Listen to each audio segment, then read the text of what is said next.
மக்களுக்கு நல்லது பண்றதுக்கு அரசியலுக்கு வாங்கடா, கொள்ளை அடிக்கிறது கொலை பண்றதுக்கு அரசியலுக்கு. காலை முதலே ஒரு நியூஸை கேட்டதுலேருந்து எனக்கு வந்து ஆற்றுள்ளா துயரத்தில் ஆழ்ந்திருக்கிறேன் என்றே நான் சொல்லலாம். அதாவது நான் வந்து ஓட்டு போட போறேன் அப்படின்னு America, New Zealand, Scotland, Africa, Dubai, Qatar, Georgia பல நாடுகள்ல இருந்து வந்து ஓட்டு போட்டதை பார்த்தோம். சொல்லப்போனா பல சென்னையில இருந்து வர நிறைய பேர் வந்து ஓட்டு போட்டிருக்கிறான்னு வச்சுக்கலேன். ஒரு ஆள் ஓட்டு போடாம டபாய்க்கு கராபாலனா யாருன்னு நீங்க உங்களுக்கு தெரியாது. நான் சொல்ல போறேன் உங்களுக்கு அந்த ஆளு. அதான் 10 ரூபா பாலாஜி, செந்தில் பாலாஜி அவர்கள் கரூர்ல கொண்டாந்து ஓட்டு போடலைங்கிற அந்த செய்தியை கேட்டதுல இருந்து ஆற்றுள்ளா துயரம். இது என்னன்னா உனக்கு ஒரு பெரிய வெறின்னு என்னன்னா, அதாவது செந்தில் பாலாஜி அவர்கள் இதற்காக கரூரில் வந்து நேற்று ஓட்டு போடலை அப்படிங்கிற செய்தி வந்து பெரிய தாக்கத்தை ஏற்படுத்திருக்குன்னா என்ன, நம்ம முதல்வர் அமைச்சர் வந்து தாவேக்கால உள்ள ஆளாக தான் ஒன்றாந்து ஓட்டு போடவில்லை. சொல்லப்போனால் செவ்வாய் கிரகத்திலேருந்து கூட வந்து ஓட்டு போட்டு போயிட்டாங்கப்பா. இந்த ஆகுது கோயம்புத்தூர்ல வந்து ஓட்டு போடலை. அதுக்கு என்ன ரீசன், எதற்காக அப்படி டபாச்சிருக்கிறாப்பல? அது பக திருச்சி கிழக்குல நேற்று நைட்டு 1 மணிக்கு உட்காந்து வேலை பார்த்துக்கிறாங்க. நான் 4 to 6 மெத்தடில் தான் திருட்டு தரத்தை பண்ணான்னு பார்த்தா நைட்டு 1 மணிக்கு உட்காந்து திருட்டு தரத்தை பண்ணியிருக்கேன். பல இடங்களில் பண்ணியிருக்காங்க. அதுக்கு என்ன சொல்யூஷன், ஏன் அப்படி பண்ணாங்க அப்படிங்கிறத நம்ம டீட்டெயிலாக பார்க்க போகிறோம். வாங்க வீடியோக்குள்ள போகலாம். நான் உங்கள் ஏன் காத்தா.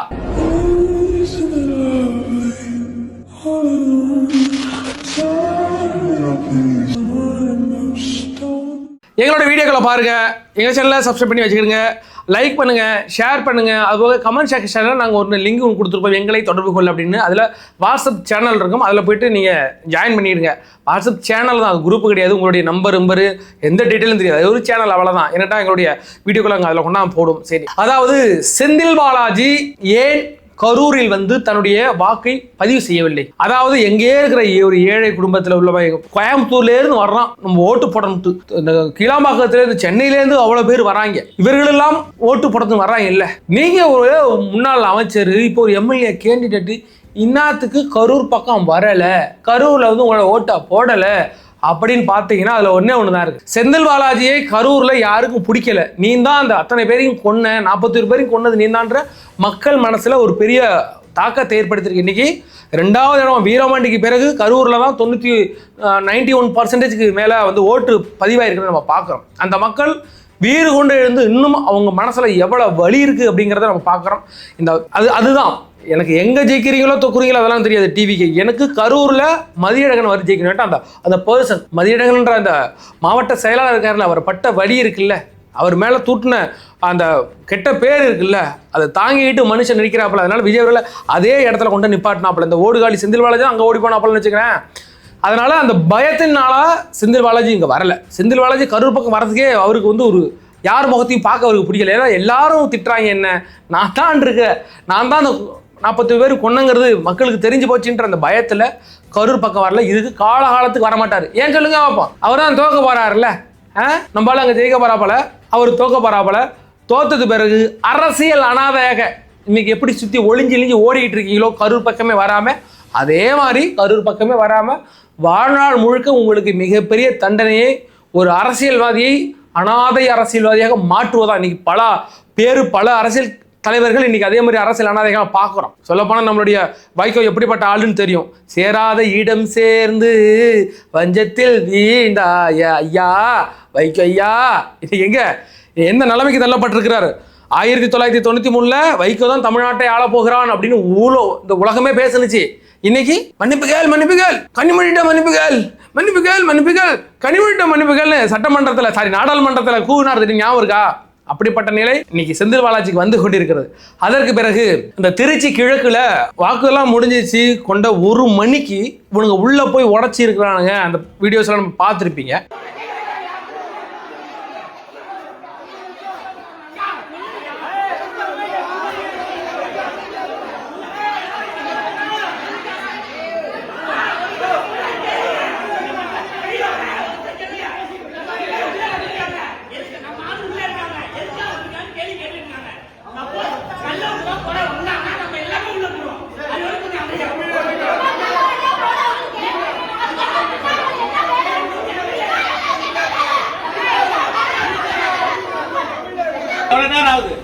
ஏங்க அவங்க இப்பதானே வந்து மிஷின் இருக்கு ஒண்ணு வேண்டாம், நீ கம்ப்யூட்டர் பண்ணுவாங்க. சார் நாங்க ஒவ்வொரு முந்தை எடுத்துட்டு ஆமா. தேவையில்லாத வந்து இப்ப எல்லாத்தையும் பப்ளிக் வரத்துல எல்லாத்துக்குமே பரப்புற இது எவ்வளவு பெரிய திருட்டு குரூப்புங்கிறது தெரியும். என்னட்ட விஜயை தோற்கடிக்க வேண்டும் என்ற பெரம்பூர்ல அங்க பண்ண முடியாது. ஏன்னா அது அந்த ஏரியா அப்படிப்பட்ட ஏரியா. ஆனா திருச்சிங்கிறது ஒரு அர்பன் ஏரியா, ஒரு அதுவும் மெயினான சிட்டின்னு வச்சுருங்களேன். இருந்தாலும் இது ஒரு கிராம சைடான ஏரியா, அது தாக்கம் அதிகம். அது இல்லாம இங்க அங்க இனிக்கோ இதயராஜா, சைக்கோ இதயராஜா, இனிக்கோ அந்த நபர் வந்து விஜயை நான் எப்படியாவது தோற்கடிச்சிருவேன்னு பேட்டியா கொடுத்த டாப்பால எப்படி என்கிட்ட அந்த மோத சொல்லுங்கன்ட்டு கடைசியில் உள்ள கொண்டு வச்சு ஊமை குத்தா குத்துறாங்க. போற வரவெல்லாம் அசிங்கமான் என்ன இன்னைக்கு இதயராஜ் உன்னை பார்த்து ரொம்ப நாளாச்சு வாயா வாயா அப்படின்றாங்கல்ல. அதெல்லாம் பார்த்துருக்கீங்க நிறைய வீடியோக்கள். அதனால இந்த இடத்துல விஜயை தோற்கடிக்கணும் அப்படிங்கிற ஒரு இதில் இருக்காரு. அப்போ அதனால நைட்டு 1 மணிக்கு உள்ள போய் உடைச்சிருக்காங்க. அதாவது எல்லா பெட்டிகள் வைக்கப்பட்ட இடங்களும் சிசிடிவி ஃபுட்டேஜ் இருக்கு. அது ஒன்றும் பிரச்சனை கிடையாது. என்னடா இந்த 17C ஃபார்ம்னு ஒரு ஃபார்ம் இருக்கு. அந்த ஃபார்மில் கையெழுத்து வாங்குவாங்க. யாருக்கிட்ட? இந்த பூத் ஏஜென்ட் இருக்காங்கல்ல அவங்கள்ட்ட. ஒவ்வொரு இந்த பெட்டியிலையும் இவ்வளவு ஓட்டுகள் இருக்கு அப்படிங்கிற மொத்த ஓட்டுகள் இவ்வளவு பதிவாயிருக்குங்கிறத பார்த்துட்டு சைன் போடணும். புரியுதா? எல்லா ஃபார்ம்லையும் எல்லாம் அங்கே உள்ள மிஷினும் சைன் வாங்கினது பிறகு கொண்டு வைப்பாங்க. அதே மாதிரி உங்களுக்கு எதுவும் டவுட் இருக்குது போட்டுட்டாங்க நீங்கள் போய் தடுத்துட்டீங்கன்னா ஒன்றும் பிரச்சனை கிடையாது. ஆனால் அங்கே போய் உள்ளே போட்டிருக்காங்கிற நியூஸ் வருது அப்படிங்கிற பட்சத்தில் நீங்கள் போய்ட்டு அந்த ஃபார்மை பண்ணி அந்த எலெக்ஷன் கமிஷனர்கிட்ட கம்ப்ளைண்ட் பண்ணி ஃபஸ்ட்டு ஒரு ரிட்டர்ன் ஃபார்ம் ஒன்று கொடுங்க, இமெயில் அனுப்புங்க. அதற்கு பிறகு எலெக்ஷன் கமிஷனர்கிட்ட அந்த தற்போது கலெக்டராக இருக்கிறால இப்பொழுது கலெக்டர், அதுக்கு முன்னாடி வந்து எலெக்ஷன் இது வரைக்கும் அவர் வந்து எலெக்ஷன் கமிஷனாக இருப்பார். அந்த ஊர் தொகுதியோட மாவட்ட தேர்தல் அதிகாரியாக இருப்பார்ல, அவர்கிட்ட போய்ட்டு கம்ப்ளைண்ட் பண்ணிட்டு அவர் வந்து சொல்லுவார் சரி செக் பண்ணுங்க, எல்லாத்தையும் செக் பண்ணி அதே மாதிரி வந்துட்டு அந்த பிரச்சனை கிடையாது. நிறைய இடங்களில் நைட்டு உட்காந்து வேலையை பார்த்துருக்குறாங்க. இவங்க 6 to 4 to 6 மெத்தட்னு நினச்சோம், இவங்க பெரிய வேலையை பார்த்துட்டு இருக்காங்க. அதே மாதிரி பிரச்சனை தான் நமக்கு சிசிடிவி ஃபுட்டேஜ் இருக்குது. ப்ளஸ் நம்ம போயிட்டு கம்ப்ளைண்ட் பண்ணால் மறுபடியும் இதை பண்ணுவாங்க. அதையும் தாண்டினீங்கன்னா ரீஎலெக்ஷனுக்கு நம்ம அப்ளை பண்ணலாம். அந்த இடத்துல ரீஎலெக்ஷன் கொடுக்கணுன்ட்டு நம்ம இந்திய தேர்தல் ஆணையத்தை நீங்கள் போயிட்டு கம்ப்ளைண்ட் பண்ணிங்கன்னா அவங்க பார்த்துட்டு இல்லை நிறைய தவறு நடந்திருக்குன்னா ரீஎலெக்ஷன் வைக்க போகிறாங்க. ரீஎலெக்ஷன் வச்சா மறுபடியும் நீங்கள் கொண்டாந்து 5000 பணம் கொடுக்கணும். திருச்சியில் ஃபுல்லாக 5000 பணம் கொடுத்துக்கிறாங்க. அந்த மக்கள் நான் நேராக போயிடுவேன், எனக்கு வேண்டாம் இந்த வேதாரண்யம் தொகுதி வேணாம், எனக்கு கூட திருச்சி கிழக்கு தொகுதியில் போயிட்டு நான் அங்கே போயிட்டு நல்லா காசு பார்க்கலாம். 2 கட்சியான கொடுப்பாங்க வச்சுக்கலாம், அதிமுக அப்படியே நல்லா சம்பாதிக்கலாம். இதனால் எந்த பிரச்சனையும் கிடையாது. ஒருவேளை உங்களுக்கு பிரச்சனைனா நீங்கள் போயிட்டு கம்ப்ளைண்ட் பண்ணுங்கள். அதுக்கு போய் அந்த ஃபார்ம் வச்சு செக் பண்ணுவாங்க. எங்கேயாவது மாறுபட்டுச்சுன்னா கலாஸ் நம்ம முடிச்சிட வேண்டியதான். முடிச்சுட்டு ரீஎலெக்ஷனுக்கு நீங்கள் அப்ளை பண்ணலாம். அதற்கு பிறகு நேற்றுக்கு வந்து இந்த கிளாம்பாக்கத்தில் நிறைய பேரை வரவிடலை அப்படிலாம் பார்த்தோம். சென்னையில இருந்து 19,25,000 பேர் வந்து இருக்கிறாங்க. சென்னை விட்டு அந்தந்த தொகுதிகளில் ஓட்டு போடுவதற்காக. இது வந்து திரும்பி போனாங்கல்ல நான் ரூமுக்கு, அதெல்லாம் கொஞ்சம் கம்மியான பேர் தான். அது கொஞ்சம் ஓட்டு. ஆனால் வந்தவங்க சென்னை விட்டு வெளில வந்தவங்களே 19.25 லட்சம் பேர். அதில் இன்னும் சில பிரச்சனைகள் என்ன, பல பேர் ஓட்டு போட முடியல. கடைசி நேரத்தை கொண்டு இறக்கிவிட்டாங்க. கிட்ட ஒரு 7 மணி நேரம் 8 மணி நேரம் ட்ராவல். நம்ம பக்கம்னால எங்களுக்கெல்லாம் 8 மணி நேரம், திருச்சி பண்ணிங்கன்னா அதே 8 மணி நேரம், எல்லா போலும் 8, 7, 6 மணி நேரம். மதுரைலாம் இன்னும் கூடங்களேன். இவங்களுக்கு வண்டி கிடச்சதே 8 மணி, 9 மணி, 10 மணி, 11 மணிக்கு வண்டி கிடச்சி தான் கொஞ்சம் கொஞ்சமாக போய் கடைசி அந்த 5:30, 6:30, 7 மணி ஒரு பாப்பா பார்க்குறேன். எனக்கு ரொம்ப வருத்தமாக இருந்துச்சு. அந்த பொம்பளை பிள்ளை ஒன்று ரொம்ப நேரமாக வந்து பேக்கை தூக்கி வீட்டில் போட்டு நேராக ஓடுது எலெக்ஷன் அந்த இதுக்கு பூத்து ஓட்டு போடுற பூத்துக்கு ஓடி போய் பார்க்கும்போது மணி 7 செச்சம் நெருங்கிடுச்சு. 7:30 நெருங்கிடுச்சு பார்க்குறேன். ஓட்டு போட முடியாமல் வருத்தப்பட்டு அந்த அம்மா பொண்ணு சொல்லுது, அதாவது நான் வந்து முயற்சியே செய்யாமல் நான் ஓட்டு போடாமல் எனக்கு வாய்ப்பு கிடைக்கலன்னா பரவாயில்ல, நான் இது விஜய்க்கு ஓட்டு போடணும்னே நான் இத்தனை மணி நேரம் ட்ராவல் பண்ணி வந்து என்னால் ஓட்டு போட முடியல, அதனால எனக்கு வந்து வருத்தம் தான், சாரி அண்ணா அப்படிங்கிற மாதிரி அந்த பொண்ணு சொல்லும் போது 6:30 வரைக்குமே இந்த லைன் இருந்தனால அலோவ் பண்ணியிருக்காங்க. ஸோ ரொம்ப முயற்சி பண்ணோம். நான் முயற்சியே பண்ணாமல் நான் இந்த ஓட்டை இழந்திருந்தேன் அப்படின்னா நான் ரொம்ப ரொம்ப ஃபீல் பண்ணியிருப்பேன். பட் நான் முயற்சி பண்ணி என்னோட ஓட்டு வந்து அநியாயமாக பறிக்கப்பட்டிருக்கு. விஜயண்ணா என்னை மன்னிச்சிருங்க. அண்ட் எனக்கு இவ்வளோ தூரம் சப்போர்ட் பண்ணி நான் ஓட் பண்ணிடுவேன் நம்பிட்டு இருந்த உங்களையும் நான் ஏமாற்றிட்டேன். எல்லாத்துக்கும் நான் மன்னிச்சிருக்கேன். பல பேர் ஏன்னு கேட்டிங்கன்னா எப்படி குறைஞ்சபட்சம் எனக்கு தெரிஞ்ச ஒரு 10,000 to 20,000 பேர் எடுத்து ஓட்டு போட முடியாமலே போயிட்டு இங்கே வந்துமே ட்ராவல் ஆகியுமே லாரியில் வந்து டாடா ஏஸில் வந்து அப்படிப்பட்ட ஒரு சூழ்நிலை ஏற்பட்டிருக்கு. அப்படிங்கும்போது ரொம்ப வருத்தம். அது பல பேர் அதாவது இந்த முதல் நாள்லேயே புக் பண்ணிட்டாங்க. 6 லட்சம் பேர் புக் பண்ணியிருக்காங்க 3 நாளில். அது எலெக்ஷன்லேருந்து 3 நாளைக்கு முன்னாடி டோட்டல் பஸ் இருக்குல்ல அதில் மட்டுமே ஒரு 6 லட்சம் பேர் புக் பண்ணியே வந்திருக்கிறாங்க. காரில் ஒரு 60,000 பேர் காரில் வந்திருக்கிறாங்க அப்படிலாம் ஏதோ ஒரு டேட்டா ஒன்று சொல்கிறாங்க. நமக்கு என்ன தெரியும், அவங்க சொல்கிறாங்க, நியூஸ் பேப்பரில் போட்டிருந்தாங்க, அதனால தான் அதை எடுத்து சொல்லிட்டு இருக்கிறேன். இவ்வளோ பேர், அதாவது 20 லட்சம் பேர் நெருங்கி வந்திருக்கிறாங்க அப்படிலாம். இதெல்லாம் புதிய மாற்றங்கள், இதுவரையிலும் இல்லாத இந்த மாற்றங்களை விஜய் அவர்கள் தேடி கொடுத்துருக்கிறார். அப்படிங்கும் போது ரொம்ப சந்தோஷமா இருக்கு. அதுபோக இந்த பெட்டி இருக்குல்ல, இப்போ இந்த வாக்கு எண்ணிக்கை முடிஞ்சு கொண்டு பெட்டியை கொண்டு வச்சிருக்கிறாங்க, ஒவ்வொரு மாவட்டத்துடைய தலைநகர்லையும் கொண்டு வச்சிருக்காங்க. ரொம்ப பாதுகாப்பாக தான் இருக்குங்களா. அதையும் மீறி தான் சில பேர் திருச்சி கிழக்கில் இன்னும் 2-3 இடங்களில் இந்த மாதிரி வேலையை பார்த்துருக்காங்கன்னா அங்கே உள்ள நம்மளுடைய ஆட்கள் இருப்பாங்க, எப்படி பாதுகாப்பு இருப்பாங்க, ரொம்ப பாதுகாப்பாக இருக்கு. ரெண்டா பெரிய அளவில் அந்த இரும்பு கம்பி வேலிகள்லாம் போட்டு ரொம்ப பாதுகாப்பாக இருக்குது. பல இடங்களில் நம்மளுடைய தாவைக்க தோழர்கள் அதுக்கு பாதுகாப்பு கொடுத்துக்கிட்டு இருக்காங்க. அப்படிங்கிறது போதும். அப்புறம் நேற்றுக்கு நிறைய பேர் அடிச்சிருக்காங்க, நம்ம ஆட்களை தாவைக்கோட அடிச்சிருக்காங்க. அதெல்லாம் ரொம்ப வருத்தமான செய்தி. நான் சொல்லப்போனால் நாம் தமிழர் கட்சியில் உள்ள அந்த பெண் 8 மாத கர்ப்பிணியான அந்த அனிசா ஃபாத்திமா, அதெல்லாம் ரொம்ப பாவம். நம்ம ஏற்கனவே பேசியிருந்தோம், எவ்வளவு மோசமானவன் அந்த திமுக காரங்கிறது. ஒரு புள்ளதாச்சி மேலே எப்படி எப்போ கையை வச்சோம், அவன் எவ்வளோ கேவலமானவன் அப்படிங்கிறவெல்லாம் தூக்கி எறியப்பட வேண்டியவன் தெரிஞ்சு போச்சு. சாட்டை துரைமுருகன் ஒன்றை போட்டு வெளுத்து விட்டான் அப்படின்னு சந்தோஷமா இருக்கு. ஏற்கனவே கொண்ட வச்சு நம்ம இடுமானம் கார்த்தியை வச்சு ஊற்றும் போது எனக்கு எவ்வளோ வி ஆர் ஹாப்பின்னு நாங்கள் வீடியோ போட்டோம்ல, அதே மாதிரி ஒன்றை கொண்டு வச்சு குத்தணும். இப்போ புரியுதா? அன்னைக்கு இன்னும் பேசுனேன், ஓவரா பேசுனேன். அதாவது திமுக காரன் நாங்களும் பங்காளி சண்டை, நம்ம 2 பேரும் சேர்ந்து அந்த இடத்துல விஜய் அடிக்கணும் அப்படின்னு திமுக காரனே சொல்றான். திமுக ஓட்டலாம் வெக்கமா இல்லை? இப்போ தெரியுதா? உன் பொண்ணை உங்கள் வீட்டு நாம் தமிழர் கட்சியில் ஒரு கர்ப்பிணி பெண்ணை வந்து ஒருத்தன் தாக்கியிருக்கானே, அந்த பொண்ணு படுத்துருக்குல்ல, போய் அதுக்கிட்ட சொல்ல நாங்கெல்லாம் தங்கே இல்லைன்னு சொல்ல சிறுபடுத்த அடிக்கணும் அந்த அனிசா ஃபாத்திமா. பங்காளியாக தெரிகிறதா? இத்தனை நாள் உங்களுக்கெல்லாம் எதிரிகளாக துரோகிகளாக தெரிந்த திமுக இன்னைக்கு உங்களுக்கு பங்காளியாக தெரிஞ்சுக்கிறான். அதான் பங்காளி புத்தியை காமிச்சிட்டான், போட்டு அடிச்சிருக்கிறானுங்க. இதே தாவேகா பெண்கள் மேலே, இதே ஒரு தாவேகா பெண் மேலே, கர்ப்பிணி பெண் மேலே திமுக கையை வச்சிருந்துச்சுன்னா தற்கொலையை தாக்கிட்டாங்க. ஒரு தற்கொலை கர்ப்பிணி பெண்ணை தாக்கியிருக்கான்னு நீனே வீடியோ போடுவேன். நீ அவ்வளோ அயோக்கிய, நீ அவ்வளோ பெரிய மோசமானவன்.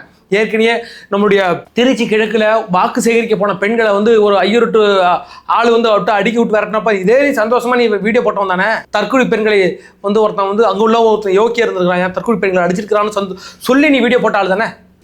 அதுக்கு பிறகு நம்ம பொன்ராஜ் நம்ம பெண்களை தவறாக பேசும்போது அதுக்கு சப்போர்ட் பண்ணி அவன் பேசினல என்ன தப்புன்னு சொல்லி வீடியோ போட்டோம் தானே. இன்னைக்கு போடுறா வீடியோ, இன்னைக்கு அதே மாதிரி ஆமா திமுக காரன் செஞ்சது சரிதான், எங்க பங்காளி எங்க விட்டு கர்ப்பிணி பெண்ணை தான் நாம் தமிழ் கட்சியில் கர்ப்பிணி பெண்ணை தாக்கிட்டான், அவன் நல்லவன், அவன் யோக்கியன், அவனுக்கும் சொரணம் இருந்ததுக்குன்னு சொல்லி வீடியோ போடு. எங்க கட்சியில் உள்ள பெண்களை தாக்கினா மட்டும் உங்களுக்குலாம் அவ்வளோ சந்தோஷமா இருக்கு. இப்போ உங்களுக்கும் வரும்போது தெரிகிறதா?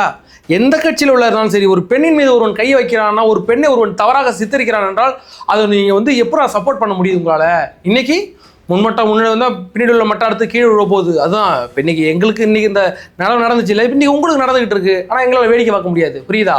எங்களுக்கு ஜனநாயகத்தின் யார் மேலே கையை வச்சாலும் சரி நாங்கள் எங்களுடைய கண்டனங்களை தெரிவிப்போம். அது நடக்கிறது தவறு என்றது எங்களுடைய கருத்து. அது வகை எனக்கு மிக சந்தோஷமான செய்தி என்னன்னா, அதாவது கூட்டம் ஓட்டா மாறுமான்னு இத்தனை நாள் கத்திக்கிட்டு இருந்தாங்க, ஒரு 2 வருஷமாக கத்திக்கிட்டு இருந்தாங்க. நேற்றுக்கு அவங்களுக்கு தெரிஞ்சு வச்சு, நேற்றுக்கு பல பத்திரிகையாளர்கள் வந்து உருண்டு பிறண்டு அந்த கொட்டீஸ்வரன் ஒரு பத்திரிகையாளர் இருப்பார். அதாவது திமுக கட்டத்தினால் வாங்கி தின்னுட்டு பல இடங்களில் தாவேகாவை ரொம்ப கேவலமாக விமர்சித்தவர். இந்த வாட்டி திமுக கிட்ட காசு கொடுக்கல, அதிமுக நிறைய கொடுத்துருக்காங்க இவருக்கு. திமுக மட்டம் தட்டிக்கிட்டு ஒரு பக்கம் அதிமுகவை தூக்குறது, ஒரு பக்கம் தாவேகாவை தூக்குறது இருக்கு. அது நிறைய பேர் என்கிட்ட ஷேர் பண்ணிக்க. அவன் பேசுனதெல்லாம் கொண்டு வந்து டென்ஷன் ஆகிடும். நான் அவன் எவ்வளோ கேவலமானவன் தெரியுமா, எவ்வளோ அயோக்கியத ஆள் தெரியுமா. இந்த கரு சேமை நடக்கும்போது எவ்வளோ கேவலமான வார்த்தைகளை பிரயோகிச்சார். அது ஒரு ஆர்கேன்னு ஒரு ஆள் எலிவேஷன் கொடுக்குறாரு, விஜய்க்கு எலிவேஷன் கொடுக்குறாரு. எலிவேஷன் வந்து இப்போதான் அவங்களுக்கு கொடுக்க தெரியுதா? இத்தனை நாள் அந்த பத்திரிகையாளர் எங்கே போயிருந்தாங்க? இதற்கு முன்னாடி அதே பத்திரிகையாளர், அதாவது நான் என்ன சொல்கிறேன்னா, கரூர் சேமை நடக்கும்போது இந்த ஆர்கேன்ற ஆளு செருப்பு எடுத்துட்டு அடிக்கணும் விஜய் அப்படின்னு அந்த வார்த்தையை யூஸ் பண்ணியிருந்தேன். இது நீ எல்லாம் ஒரு பத்திரிகையாளனா? உனக்கு நக்கீரன் கோபாலுக்கு என்ன வித்தியாசம்? நக்கீரன் கோபால் அதே மாதிரி ஒரு வார்த்தை யூஸ் பண்ணார்ல. நீங்களாம் பத்திரிகையாளர்களாக செயல்படுங்கள், புரியுதா? பத்திரிகையாளங்கிறது பேர் என்னன்னு தெரியுமா? நாங்கள்லாம் வந்து ஜேர்னலிஸ்ட் நாங்களாம் சொல்ல மாட்டோம், நாங்கள் ஜஸ்ட் யூடியூபர். உங்களுக்கு மிகப்பெரிய கடமை இருக்கிறது. நான் ஒரு எக்ஸாம்பிள் சொல்கிறேன். இங்கேருந்து போறீங்க, ரமேஷுக்கும் சுரேஷுக்கும் சண்டை நடக்குது, நீங்கள் நேராக போய் விசாரிக்க போறீங்க. 2 பேர் மேலே யார் தவறு இருக்கு, உங்கள் தவறு இருக்கா வந்து எழுத போறீங்க.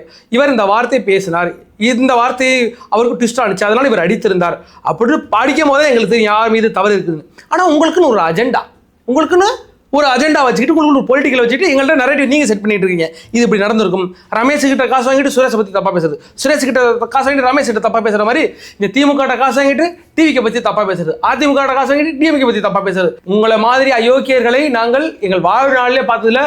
நாங்கள் உங்களை பத்திரிகையாளர் என்ற பேரே உங்களெல்லாம் விட்டு போச்சா? நீங்களாம் பத்திரிகையாளரே கிடையாதுயா. தமிழ்நாட்டை யாரையா பத்திரிகையாளர்? எவனாச்சும் யாரையும் காசு வாங்கிட்டு உங்களுக்கு ஏற்ற ஒரு நரேட்டிவ், உங்களுக்கு ஏற்ற ஒரு பொலிட்டிக்கலை எங்கள்கிட்ட நீங்கள் இன்ஜெக்ட் பண்ண பார்க்குறீங்க.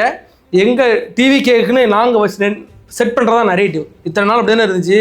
நாங்கள் செட் பண்ண நரேட்டிவ் எங்களை தாண்டி நீ டிவிக்கு மேலே கையை வச்சு படுறா, இவ்வளோ அவதூறு பரப்புனீங்க, இவ்வளோ ஒரு கெட்ட பேரை பரப்புனீங்க, இப்படி இருக்கும் அப்படி இருக்கும், தாவேக்கல் அது நடக்குது இது நடக்குது, அவர் திரிஷாவை கூட்டு வந்தனால ஓட்டு அடி வாங்கி போச்சு, ஒய்ஃபுக்கு டிவோர்ஸ் கொடுக்குறது அந்த இஷ்யூனால ஓட்டு அடி வாங்கி போச்சு, இதுக்கு பிறகு விஜயால எழுந்திருக்க முடியாது, அதனால எப்படிலாம் இவங்க நம்மளை மட்டம் தட்டினால மட்டம் தட்டி விட்டு இன்னைக்கு வந்து எங்கே பார்த்தாலும் இந்த டிவி கேலே விஜய் சுனாமி வந்து தாக்கி விட்டதுங்கிறது போது அப்படியே கீழே வராங்க.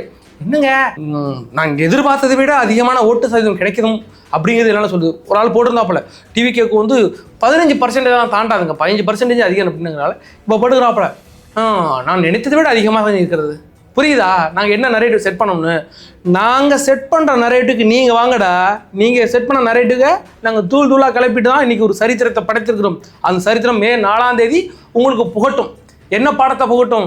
நீங்கள் எங்களை அண்டர் எஸ்டிமேட் பண்ணிட்டீங்க, விஜயை நீங்கள் அண்டர் எஸ்டிமேட் பண்ணிட்டீங்க என்ற விஜய்ன்ற ஒரு மனிதனை நீங்கள் தொடுவதற்கு எங்களை கிராஸ் பண்ணி போகணும். கூட்டம் பெரும் கூட்டம் ஒன்று நிற்கிதுல்ல, அது உள்ள பூந்து நீங்கள் தொட்டு பார்க்கணும். அதான் சொல்லிட்டேன், நீ ஃபஸ்ட்டு புஷியானது காலை எடுது, அதுக்கு பிறகு நீ விஜய் தொடரலாம்.